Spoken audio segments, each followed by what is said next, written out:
आणि आता एक नजर टाकणार आहोत 9 जिल्ह्यातल्या न्यूज टॉप 9 वर। महापुरुषांच्या डाक तिकिटावरती काळ्या शाईनं स्टॅम्प मारू नका। नागपूरच्या बुटीबोरीचे नगराध्यक्ष बबलू गौतम यांची पंतप्रधान नरेंद्र मोदींकडे विनंती। तर यवतमाळ दौऱ्यादरम्यान नागपूर विमानतळावरती नरेंद्र मोदी यांची भेट घेत केली मागणी। कोल्हापूरच्या इचलकरंजी महापालिकेचा आर्थिक बजेट सादर। विना मनपा गुंतवणूक शॉपिंग सेंटर उभारणार। तर एसटीपी प्रकल्प उभारणी आणि मिळकतीमध्ये 10% सूट देणे आदींचा समावेश। साताराच्या कराडमध्ये प्रीतिसंगम घाटाची लोकसभा प्रभारी डॉक्टर अतुल भोसले यांच्याकडून पाहणी।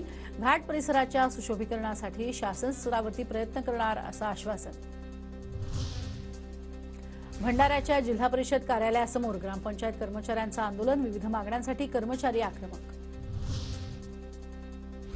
बुलढाण्याच्या खामगाव तालुक्यामध्ये वन्य प्राण्यांचा धुमाकूळ। हरभरा ज्वारी पिकाचं नुकसान। वन्य प्राण्यांचा बंदोबस्त करण्याची मागणी।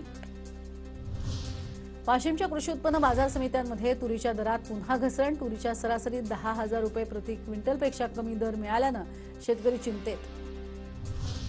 बुलढाण्याच्या संग्रामपूर पंचायत समितीमध्ये 10वी आणि 12वीच्या प्रश्नपत्रिका ठेवलेल्या कस्टडी रूममध्ये मद्यधुंद शिक्षकाचा गोंधळ।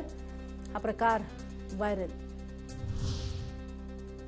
सोलापूर जिल्ह्यातल्या कुर्डुवाडी रेल्वे स्थानकात घाणीचं साम्राज्य। रेल्वे प्रशासनाची बघ्याची भूमिका। प्रवाशांची तक्रार। वाशिमच्या मंगळूर पीर इथे बिरबलनाथ यात्रोत्सवाला सुरुवात। यात्रेनिमित्त हजारो भक्तांसाठी पुरी भाजीच्या महाप्रसादाचं आयोजन।